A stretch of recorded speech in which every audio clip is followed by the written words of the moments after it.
All right, hey everyone. Welcome to Tea Time, Dr. Tea.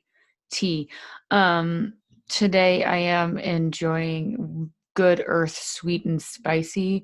If anyone has ever hung out with me or been in my classroom, we know this tea very well. It is what I like to call Christmas in a cup. Because it smells like Christmas in a cup. It's pretty phenomenal. So if you haven't tried this, try it. Um, anyway, so today I'm going to talk about blame. And the reason I'm going to talk about this is kind of based off of a conference I just went to. So I just presented, I'm in the midst of travel. So if I look a little extra tired, that's why I also clearly recognize that I'm wearing a lot of pink. And there's this like sweet strip of sunlight going across my face. So hopefully I look angelic. Um, Either way, it's there and I'm going to deal with it. So the reason I would talk about blame is I just did this presentation for a phenomenal group of individuals. Probably had 40 or so therapists, clinicians, individuals that kind of work in the field with young adults. And it just was really a phenomenal opportunity. And I gave him a lot of stuff to deal with and a lot of stuff to grapple with. And so we had this really rich conversation at the end. Okay, so well, what does this mean to you? Is this even relevant? Like, let's talk about the meaning here. And what do we do with this? Can we take steps? What are we starting to realizing we might actually have to pay attention to? And how do we pay attention to that? And so there was uh, a young man, and he had a comment, and of course it started with a little disclaimer just in case this might be a little like unconventional, confrontational, or like people might not like to hear it. And I love those conversations, right? Those are the ones we need to have, and we need to have them with kind of open arms, open minds, just being willing to listen. And part of the reason I wanted to just have this um, kind of post talk is I felt like we didn't get to really finish his thought process. I felt like he walked away really feeling unsatisfied because we just didn't have enough time to go down the path of what he was talking about. And so I just really wanted to come back to it.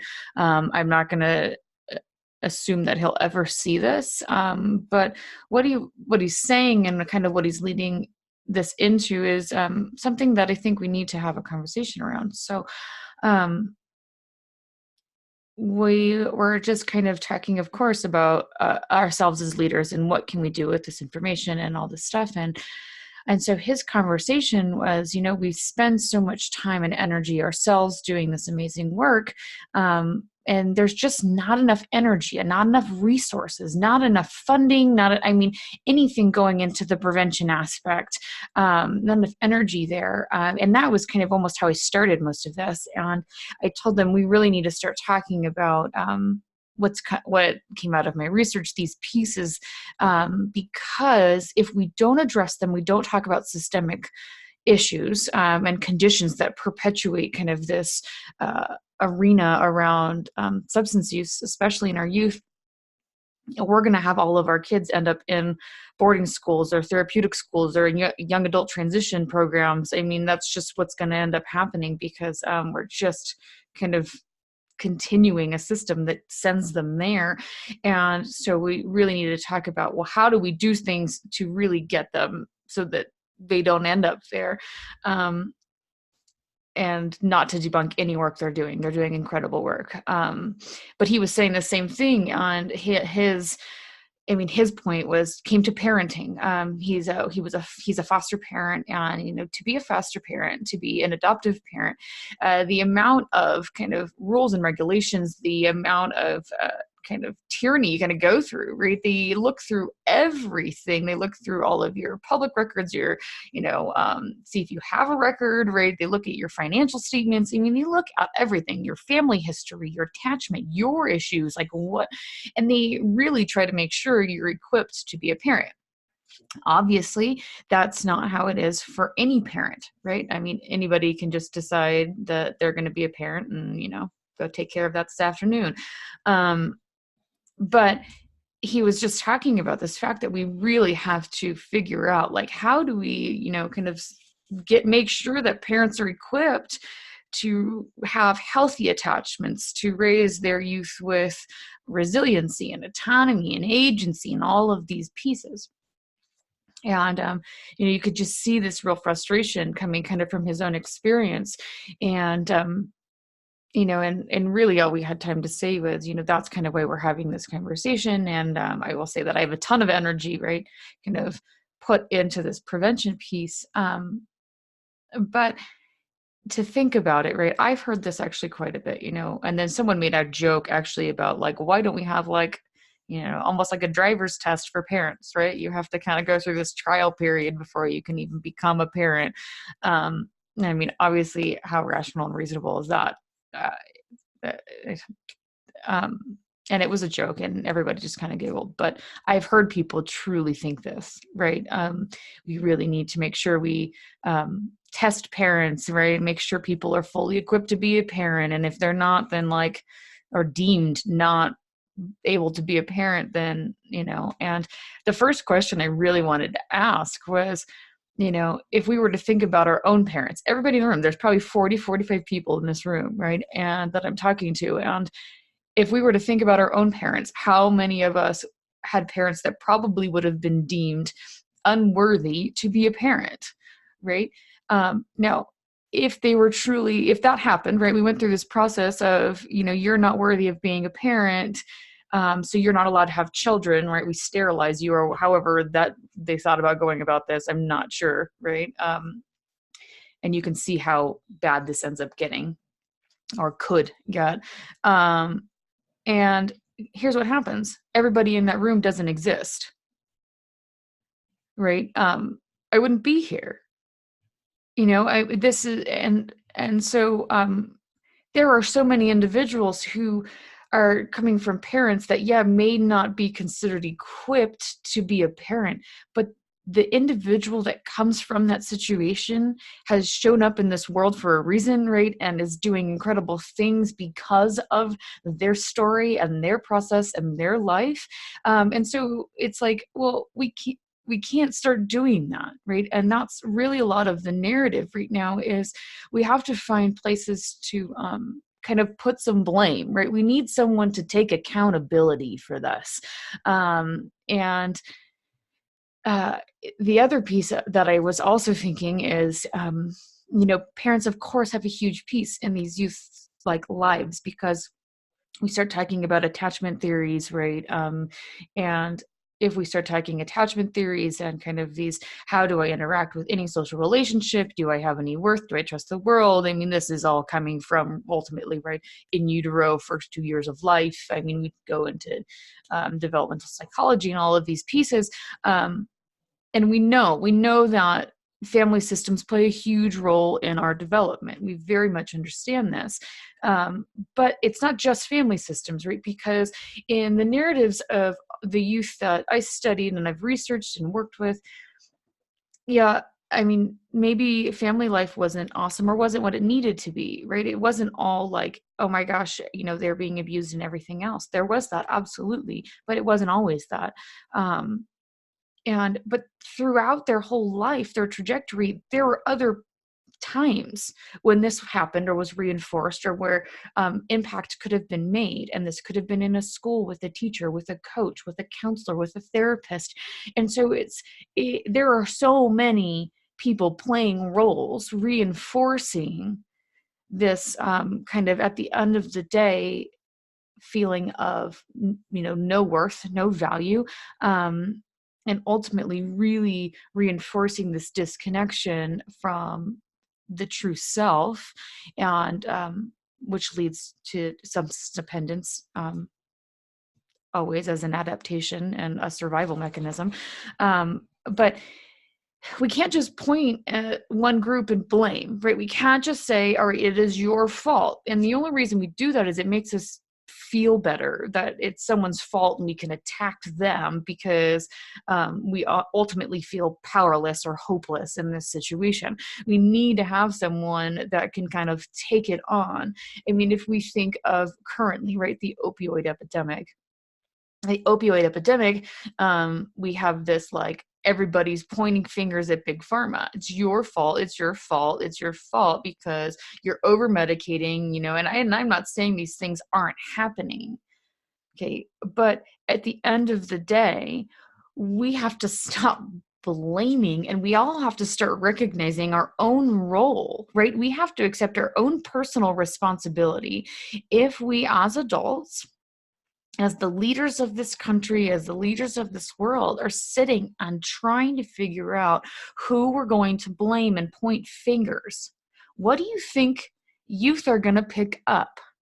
Right? This is what we do, right? Instead of actually sitting back, reflecting, understanding how is it that I've actually probably been a part of this system, probably some way, some action, some seed that I planted earlier on in my life has actually kind of made this happen also, right? I mean, you could go into a very deep karmic conversation. And of course, I'm not going to do that. I could, but I'm not. I just was in a meditation class, I think last week, and we were talking about this idea of karma. And of course, you say karma, and it's like automatically, oh gosh, here we go. Hippie woo woo chick is on a roll, and I am not so much. It's this idea that some way that I've been, some seed that I've planted, some way that I've treated someone else is kind of making this happen right now. And that can be good or bad or either way, right? And so we have to really be able to go, okay, well, what is my role? And most people cannot and will not do that. That's why we stay external and prefer to blame somebody else, because if we have to recognize that we have had any part in this, then we might actually have to change. We might actually have to do something about it. And we might actually have to say, well, oh no, I'm not perfect.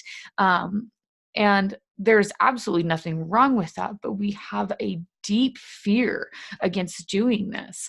And so often it is this very real need to say, oh, well, it's this person's fault. It's this person's fault. It's this person's fault. Or this large group's fault. And I mean, if we go back to this opioid epidemic, yeah, we've got big pharma, but we've got a century of foundation of drug policy that is constantly reinforcing prejudice, racism. I mean, this complete disconnection from self, this fact that you are just a bad individual because you happen to do something that we don't find socially acceptable, right? That is part of societal norms, which is all based off of kind of this paternalistic modality that we have in this country, right? We can't just sit here and act like we haven't caused this system. The system is acting out exactly as we've set it up, and it's continuing to do so because we are just reinforcing it, right? We are continuing this model of finding people to blame as opposed to taking on responsibility, specifically individuals in leadership roles. And then we deem those youth or whoever's falling into the substance use realm, right? Or the suicidality, the depression, the anxiety, whatever it is, that there's just something wrong with them, right? And we've got to fix them. These are maladaptive tendencies. And they're not maladaptive, right? They're survival. I mean, they're doing the best they can to get through with no one truly understanding what's going on. And they try to figure out places to blame, right? And this kind of ends up feeding into kind of a victim mentality. And not to say that many of these people are not victims, but there's a point in time where we have to be able to take the responsibility for our own healing, right? Detach from the storyline. Yet we constantly reinforce attachment to the storyline that allows us to stay in an emotion-based place, instead of truly just releasing and being able to navigate what is now.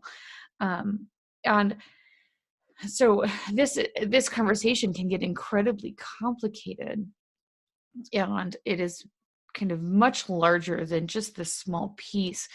But I just would say that anytime we find this real need in any situation to say, well, it's your fault, to take a step back and say, well, where am I in this? Where am I in this? What do I need to learn? What was my role? Maybe directly in this moment in time, I didn't do anything. And that's okay. And not ever saying that even anybody did anything wrong, just what is happening. Because if we just keep kind of trying to point fingers and get someone else to take responsibility, as opposed to stepping back and going, okay, how much can we do to truly support a shift in a whole system, so the overall goal, function, and purpose is well-being, instead of power, then maybe we get to the point where we can have true, open, honest, real conversations, and be able to say things that may be considered unconventional or off, and just really be able to hold space in a dignified manner where we're able to see humanity in all individuals around us. We don't have to respect or even like them, but we maintain the fact that, you're a human, so I hold dignity, right? Like you just have this innate thing because you are a being on this earth. And so at the end of the day, being able to forgive and let go, truly let go, is a necessary piece. Really diving in and actually putting resources and funding into this kind of prevention piece, absolutely. Really putting in some checks and balances. There are so many places that we could name that really need support, and support, loving kindness, support, not zero tolerance. You're done, you're not a parent, you're not allowed. Not the way to go. And so if I'm just curious as to where kind of people stand on this blame piece, and especially when we consider the addiction culture. We have major debates going on, and it's you're right, or like you're wrong, I'm right, your fault, not mine. If you just went my way, we'd be better off. And this just creates and continues duality, a binary like narrative where it's either or, this or that, as opposed to who cares? Let's just all get to a page where we're actually having a conversation, even if it is a conflict or potential confrontation. Who cares? Let's all be together in the same space, doing our best to truly support and advocate for just well-being, and figure out what this looks like, because it's not going to be the same for everybody. Everyone's unique and an individual. But if we look out into the world and we see this group being treated this way, this group being treated this way, and you see privilege, access, I mean, whatever it is, and you're a young person trying to figure out who you are, and you notice very clearly that you get treated well doing one thing and not treated well doing another thing, you're going to pretend at least to fit in one way. And the more you pretend, the more that you stray away from who you actually are. The more you hate yourself because you can't actually figure out who you are and don't think that you're actually contributing anything to this world, um, that you end up just giving up on yourself. And so at the end of the day, we really have to show that we are truly accepting of everyone in all walks of life, no matter what. And blame really shouldn't even come to the table. It just should be, okay, this is where we are. What can we do? I've got you.